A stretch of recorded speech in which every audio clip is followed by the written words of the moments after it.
Burning rain, dying hope. The sky was red.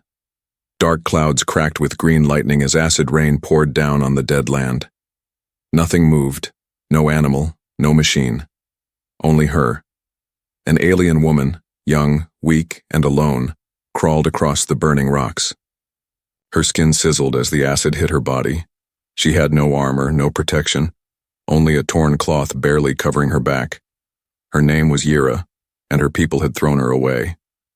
Useless, they said, broken for breeding, no place in the hive. So they left her outside the colony dome where acid storms killed anything soft. Each drop burned. Her fingers blistered. Her legs shook with every move. Her silver-blue skin was now red and bleeding. Still, she tried to crawl. She didn't want to die, not like this, not with no one to care. But the sky rumbled again. The acid rain became worse, hotter, deadlier. Yira gave up. She curled into herself and closed her eyes. Her lips moved silently. If any spirit hears me, please let it be quick. Suddenly, footsteps. She opened her eyes slowly. Her vision was blurred from the acid, but she saw something, or someone, standing in the distance. Tall, broad, wrapped in strange gear. Not alien. Not from her world. A human. He didn't speak. He didn't run away either. He stood still, looking at her. Yira gasped. "Go. Away," she coughed. "You'll die here."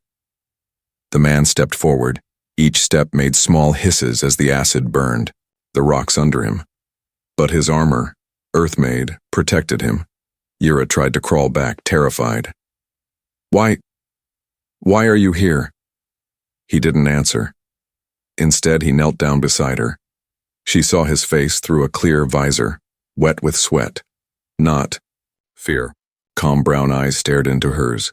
His voice was deep and kind. "You're hurt," he said. "Let me help." Yira flinched as he reached out. "No, don't touch me. I'm poisoned now." But he ignored her words. The man removed a piece of his protective cloak and wrapped it around her shoulders. Acid steam hissed as the fabric shielded her skin. He moved fast, careful but without fear. "I don't understand," she whispered.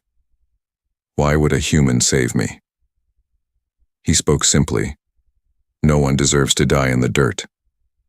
Her people had told stories of humans, violent, selfish, primitive, but this one knelt in acid rain, giving up his protection for a stranger. She tried to push him away. "You'll burn." He looked at his exposed arm. His skin was already starting to bubble. "I'll be fine," he said. But she knew he was lying. Still, he picked her up, gently, like a father would a wounded child, and carried her toward the rocks. Yira felt shame flood her heart. Her people had left her to die, and this outsider risked his life for her. She wept quietly in his arms. The man didn't ask her name. He didn't ask for thanks. He moved carefully through the storm, his back to the wind. Acid hit his armor again and again, but he never stopped. Finally, behind a sharp cliff, he placed her in a small cave. The ground was dry here. A tiny heater hummed from his pack. He removed his helmet and placed it beside her. Yira could barely breathe. "Why?" she asked again. "Why are you helping me?" The man sat beside her and pulled out a small water pack. He offered it to her first. "My name is Daniel," he said finally, "and I believe in second chances." Outside, the storm raged on. Inside the cave, two broken souls sat together, one alien, one human, one lost, one hopeful. The rain burned the world around them, but inside, a new story had begun. And neither of them knew that this night, this pain, was only the beginning of something far greater, something worth everything. Yira couldn't sleep. Even inside the small cave, her skin still burned. The acid had already left deep red scars across her arms and back. She tried not to cry, but every movement made her wince. The human, Daniel, sat silently at the entrance of the cave. He had taken most of the acid burns on his own body to protect her. His jacket, once thick and tough, was now full of holes. The skin on his left arm was raw and peeling. She didn't understand him. No alien would do what he did. Not for a stranger, not for someone thrown away. Human, she whispered. Daniel turned his head. You'll die if you keep helping me. He gave a tired smile. Too late to stop now. She looked down at herself. Her legs were weak. Her stomach ached from hunger. But worse than all of that was the shame.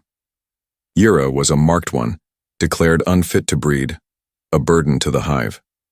Her people had strict laws. If one could not serve, one had to be removed, left in the acid lands, forgotten. That was her fate. And now this human had ruined it. You don't know what I am, she said coldly. If you did, you would have left me there. Daniel leaned forward. Then tell me. She looked away. I can't give life. I'm broken, not needed, not wanted.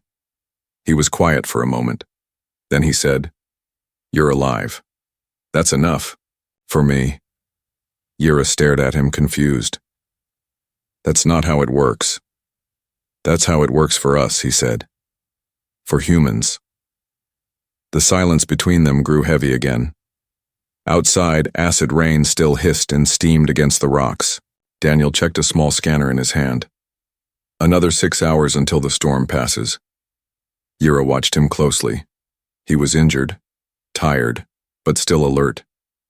His eyes scanned the cave, looking for danger, protecting her like she was someone important. No one had ever done that for her. She didn't know what to do with this. Kindness, so she tested it. You could sell me, she said. Many traders still take females and even broken ones. Daniel didn't even blink. I don't want to own you, he said. I want you to live. Yura felt heat in her chest, not from the storm, not from wounds. Something else. She shifted closer, just a little. She reached out, her hand trembling, and gently touched his burnt shoulder. He winced but didn't move away. I don't understand you, she said. Daniel gave a soft chuckle. That's okay. Most people don't. She smiled. Just a little. Later, she watched as he took off the last of his outer armor. His shirt underneath was soaked. His skin had blisters forming. She crawled toward him and took the water pack. From his belt, he tried to stop her. You need it more, he said. She shook her head. You saved me. Let me do something. She gently poured the water over his arm, wiping away the acid residue. Her hands were shaking. You're not like the others, she said softly. I'm just human, he replied. She looked up at him, her face full of something she hadn't felt in years. Hope. No, she whispered. You're something more. As Daniel drifted off to sleep, his head resting against the cave wall, Yura stayed awake beside him. She couldn't stop staring. All her life she had been told she was less. Now, someone saw her as enough, and in the burning world outside, something gentle had begun inside the cave. Something small, but powerful. Something that might change everything. The acid storm had ended, but the silence left behind was heavy. Steam still rose from the rocks outside the cave. The ground looked scarred, like it had been burned with fire from the sky. Everything was wet, melting, broken. Yura stood at the edge of the cave, staring at the world that had almost killed her. Her legs still shook. Her body was weak, but she could stand, barely. Behind her, Daniel was resting. He had taken the worst burns on his arms and neck. He never complained. Never once asked for anything in return. That's what confused her the most. Why would someone hurt himself for someone like her?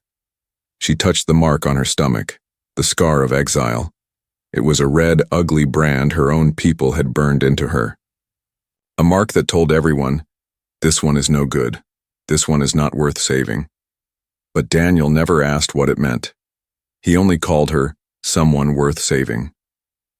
As the sun broke through the clouds, Daniel opened his eyes and groaned softly. Yira turned to him quickly and rushed to his side. "You shouldn't move," she said, her voice soft but firm. Daniel smiled through the pain. "You sound like a soldier." She hesitated. "Once." His eyes met hers. "What happened?" Yira sat beside him, silent for a long time. Then she finally said it. "They said I was born wrong, couldn't carry children, couldn't bond. They sent me to training to become a worker, but even there, I failed. Too emotional, too weak." Her voice cracked. "I wanted to fight, to serve. But they said no one wanted a broken female in armor." Daniel didn't interrupt. He just listened. So Yira kept going, her voice low and shaking. "When I begged for a second chance, they gave me one. They dropped me outside the dome during a storm and said, 'If you're strong, you'll survive.'" She looked down at her hands. "I almost didn't." Daniel finally spoke. "But you did." She blinked. "Only because you helped me." He smiled again, slower this time. "Doesn't matter how you survived. What matters is, you're still here." Yira shook her head. "You still don't understand, do you?" "I don't need to," he said. "You're not broken." She stood up suddenly and pointed at the scar on her stomach. "This says I am." Daniel looked at the mark, then without asking, he reached out and placed his burned hand gently over it. Yira froze. His touch was warm, his voice calm. "Then they're wrong." Her chest tightened, her eyes filled with tears. No one had ever touched that mark before, not even her. It was shame, it was pain, it was the proof that she wasn't enough. But now, someone had touched it like it meant nothing. No, not nothing. Like, it meant everything. Outside, a strange sound echoed. Yira's ears twitched. Her body went cold. "Drones," she whispered. "Scouts from my colony." Daniel tensed. "What do they want?" "They're looking for me," she said. "Or making sure I died." Daniel reached for his gear slowly. His wounds hadn't healed. He could barely move his arm. "You're not going back out there," he said. Yira looked at him, and then said something he didn't expect. "Then we both die." Daniel paused. "You're going to stay?" She nodded. "You gave up your safety for me. I won't run now." He smiled, weakly. "Guess I wasn't wrong about you." Yira helped him up, and for the first time in her life, she felt strong, not because she could fight, not because she could breed, but because someone saw her, broken and bruised, and still chose her, still said, "You're worth it." As the sound of drones grew louder, Yira gripped the sharp stone in her hand, standing beside the human who saved her. They might still die today, but this time, she wouldn't die alone. The cave was no longer safe. From the sky, the scout drones buzzed like angry insects, cold silver machines with glowing red eyes. Their lights scanned the ground, searching for any movement, any heat. They were getting closer. Yira stood at the entrance, half hidden behind a rock. She recognized their patterns, their sound, their cruelty. These weren't rescue teams. These were cleanup squads. Her kind didn't come back for the exiled. They came to erase them. And now, they had found a problem. She had survived. Inside the cave, Daniel was checking his gear with shaky hands. His burns had gotten worse. His breath was slow, but still, he reached for the only working weapon he had left. A small energy pistol, half-charged. "You shouldn't fight," Yira said, standing over him. He looked up at her and smirked. "Wasn't planning to let them take you without saying, 'Hello?'" She knelt beside him and held his hand. "They won't stop. They don't care that I'm alive. They care that someone disobeyed." Daniel raised an eyebrow. "Me?" She nodded. "Yes. You helped someone marked for death. That's treason in their eyes." Daniel laughed softly. "Funny how kindness is a crime to some." The buzzing grew, louder. One drone landed just a few meters away from the cave entrance. Yira and Daniel froze. It scanned the rocks, the cave, Then it spoke in a robotic voice. Exile detected. Comply for termination. Escape is forbidden. Yura stepped forward, not hiding anymore. Leave him alone. This is between me and the hive. The drone responded instantly. The human is guilty by contact. Daniel stood up, barely holding his balance. He stepped beside her, and then did something that shocked her. He raised his hand and said, She's under my protection. Come through me first. The drone paused, and then fired a warning shot at his feet. A burst of blue light exploded, sending rock fragments flying. Yura pulled Daniel back just in time. Another voice echoed from behind the drone. Footsteps. Heavy, sharp-lat 3 alien soldiers walked through the steam. Tall, armored, emotionless. The leader pointed at Yura. You are a disgrace. We gave you a chance to die with honor. Now you bring more shame. Yura felt her blood boil. She stepped forward, her voice shaking with rage. You didn't give me a chance. You threw me away like trash. The soldier raised his weapon. Daniel stepped in front of her again. She's not trash, he said. She's more honorable than all of you combined. One of the soldiers turned to the leader. He's only human. Weak. Should we kill him first? Yura's eyes burned. She moved fast, faster than they expected, and grabbed Daniel's half-charged weapon. Before anyone could react, she fired at the ground between the soldiers' feet. The rock exploded. The soldiers jumped back. Yura growled, You want shame? Then look at your fear. 3 trained warriors, scared of 1 unarmed exile and a dying human. They didn't answer. But their weapons stayed lowered. A tense silence followed. Daniel leaned close and whispered, That was brave. Yura whispered back, That was stupid. I don't know if it will work again. The soldier leader finally spoke. You're not worth the energy. If you survive this storm, you'll die in the next. You both will. They turned and walked away. The drones followed. For now, they were safe. Yura dropped the weapon. Her knees buckled. She had used the last of her strength. Daniel caught her before she fell. His hands were shaking but steady enough to hold her. You didn't let me protect you, he said softly. She smiled, exhausted. You already did. Now, I protect you too. The two sat together, breathing slowly. The danger had passed, but only for now.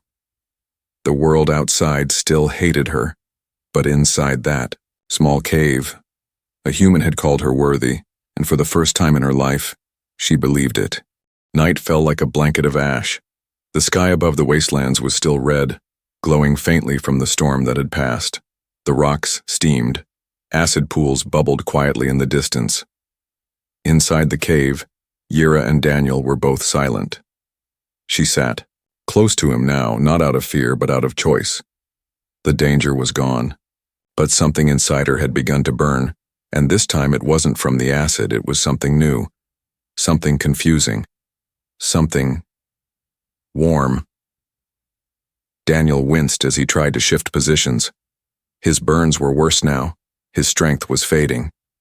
Stop moving, Yura whispered. You're making it worse. He gave a tired smile. Can't let you do everything. You saved me, she said.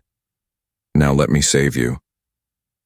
She dipped a cloth in the last drops of clean water they had, and gently pressed it to his shoulder. He didn't flinch, he didn't move away. She looked into his eyes. There was no fear, no shame, only trust. After a long pause, Yura spoke again. You should have let me die that day. Daniel raised an eyebrow. That's the second time. You've said that. Still not listening. I had nothing to give, she said. No status, no power, not even a future. He shook his head. You gave me something already. She blinked. What? He smiled faintly. A reason to stay. Those words hit her deeper than any wound. Her heart beat faster. Her breath caught in her throat. She turned away, trying to hide the emotion on her face. I'm not used to being looked at like that, she said quietly. Like I'm valuable. Daniel leaned his head against the cave wall, eyes half closed. Where I'm from, value isn't in what you give others. It's in who you are when no one is watching. Silence again. Yera stood up and walked to the back of the cave where she had stored what little she found. Some dried root moss, a few edible fungi, a cracked energy bar Daniel had dropped earlier. She made a small pile, warmed it gently near a heat stone, then returned. She placed the food in front of him. I know it's not much, she said, but it's all I have. Daniel looked at her, not the food. Then she did something that made his breath catch. She sat beside him, folded her arms across her chest nervously and said, If you want more than food, I can give that too. His eyes widened slightly. What do you mean? She didn't meet his eyes. I know what some off-world traders want, warmth, company. I'm not untouched, but I can still. Stop, he said softly. She froze. He reached out, gently took her hand. I didn't save you for that. Her lips trembled. No one's ever turned me down before. Daniel smiled again. Maybe they didn't. See what I see? She finally looked up. And what do you see? A woman, he said. A warrior, a survivor. She swallowed hard. But I'm not whole. You're more than whole, he said. You're alive. You fought back, and you still care. That's more than I can say for most people I've met. Tears welled up in her eyes, but she didn't cry. Instead, she leaned forward, pressed her forehead against his. Not a kiss. Not lust. Just closeness. Real. Gentle. True. Later, as Daniel fell asleep, Yera kept watch at the entrance of the cave. The world outside was still cruel, still sharp, still waiting to tear her apart again. But something inside her had changed. She no longer wanted to disappear. Now she wanted to live, because someone saw her, not as a tool, not as a mistake, but as a person. And for that, she would protect him, with everything she had. Yera woke to the sound of wind screaming through the cliffs. The air had changed. She stepped out of the cave and felt it instantly, hot, sharp, and dry. The calm after the last storm had been a trap. Another wave was coming, but this time it was worse. Her skin prickled. She turned her eyes to the sky. The clouds were not dark. They were glowing green, swirling like poison in the air. A megastorm was building fast, and she knew what it meant. Pure acid. No survivors. Even inside the cave, they wouldn't last. She rushed back to Daniel, who was barely awake. Daniel, wake up. He groaned, eyes heavy. His face was pale. The burns on his arm had begun to darken. He had lost too much energy. We have to move, she said. Now. His hand reached for hers, slow and weak. Storm? Yes, she whispered, stronger than the last one. We'll die in this cave. He tried to sit up but fell back. You go. She shook her head. No, I'm not leaving you. Daniel looked into her eyes. I can't walk far. I'll slow you down. Just hide. Maybe you'll make it. Yera clenched her jaw. Her breath shook. You saved me. You gave me a reason to breathe. You think I'll let you die now? She ran to the supply pack. Inside, one thing remained untouched. The last working acid suit. Only one. She stared at it. Her hands trembled. One could survive. Only one. She looked back at Daniel. He was dying. Without protection, the storm would eat him alive in minutes. She grabbed the suit and rushed over. Without a word, she began putting it on him. Daniel groaned. What? No, stop. She didn't stop. He grabbed her wrist. This is yours. You're strong enough to run. Use it. She leaned close to him. Her voice was shaking now. I'm strong enough to carry you. You're strong enough to stay alive. She helped him stand, barely, strapped the suit tight, pulled the helmet over his head. He shook it weakly. Don't do this. You already did, she whispered. When you gave me your cloak. Daniel's voice came through the suit, low and full of pain. I didn't do that to die. And I'm not doing this to lose you, she said, lifting him onto her back. The storm was getting closer. She felt the wind start to sting her bare arms. Her skin sizzled again. It didn't matter. Not anymore. Step by step, she climbed down. The rocks with him on her back. The acid burned through her feet. Her legs shook, but she kept going. She had no map, no plan, only a memory. Daniel once mentioned a crash shelter, left behind by traders just beyond the cliffs. Maybe it was still there. Maybe it was still working. She had to try, because he was worth it. Her vision blurred as acid mist licked her eyes. Her skin felt like fire. Her lungs hurt. But she didn't stop. Not until she saw it, a dark metal door built into a rock wall, half covered in dust. Her heart leapt. A chance. A miracle. She slammed her hand on the panel. Nothing. She hit it again. Again. Again. The panel beeped red. No, she gasped. She fell to her knees, the pain too much to hold. Then, suddenly, green light. The door slid open. She stumbled inside, dropped to the ground with Daniel still in her arms. The door closed behind them. The storm howled outside, but it couldn't reach them now. Safe. Finally, safe. Daniel opened his eyes, slowly inside the shelter. The suit was still on him. Yura lay beside him, her body blistered and raw, barely breathing. He reached out with what strength he had left and touched her face. Her lips moved. Reward, she whispered, almost smiling. You were my reward. Then everything went dark. Silence.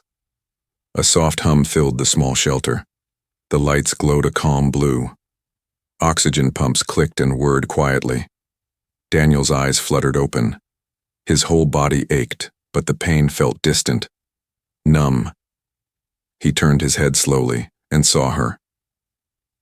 Yura was lying on a padded bench beside him, wrapped in a thermal blanket. Her silver-blue skin was swollen and scarred. But she was breathing. Alive. He let out a long breath of relief. Then he sat up, and everything hit him at once. The cave. The storm. Her carrying him, she had burned for him, to keep him safe. Minutes passed before she stirred. Her fingers twitched. Her lips parted. Then, with a slow groan, Yura opened her eyes. Daniel leaned over, his voice soft. You made it. She blinked at him. Her voice cracked. You're alive. He nodded, smiling. Thanks to you. Tears welled in her eyes, but they didn't fall. Not yet. She tried to sit up, but her body was too weak. Daniel helped her gently. You're healing, he said. The shelter had med patches and a purifier. I wrapped your wounds. She stared at him in disbelief. You should have rested. He chuckled. I did, for almost a day. You've been out longer. Yura closed her eyes. I thought I lost you. Daniel touched her hand. You almost did. A long silence passed. Then she asked, why do humans care like this? Daniel looked thoughtful. We don't always. But when we do, we give everything. He paused. And what about your people? Her face darkened. They destroy what they don't understand. They cast out what they can't use. He leaned closer. Then forget them. She blinked. What? You don't belong to them anymore, he said. You belong to yourself. Yura looked at his face. Burned, bruised, smiling. She reached out, tracing the edge of his jaw with a shaking finger. You lost your armor.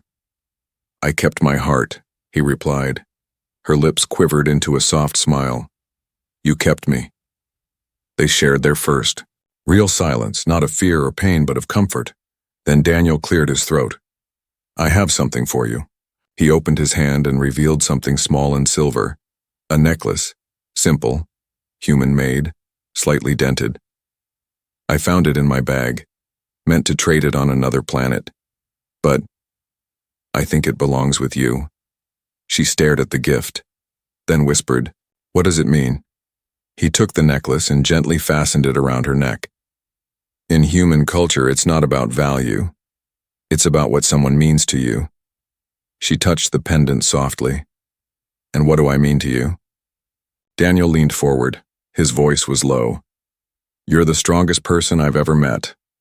The bravest, the kindest, and you changed my life."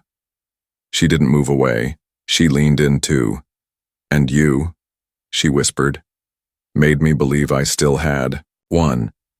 Then their foreheads touched, and this time they kissed, not rushed, not desperate, but full of all the things they had lived through. Hours later, wrapped in each other's warmth, Yera whispered into his chest, "I was told I would never have worth, that no one would want me." Daniel held her tighter. They were wrong. The acid rain still poured outside. The world beyond the shelter was still broken. But inside, something beautiful had begun. Not just survival, not just healing, but something deeper, something powerful, something neither of them thought they'd find in a dead world. Love, the rarest reward of all.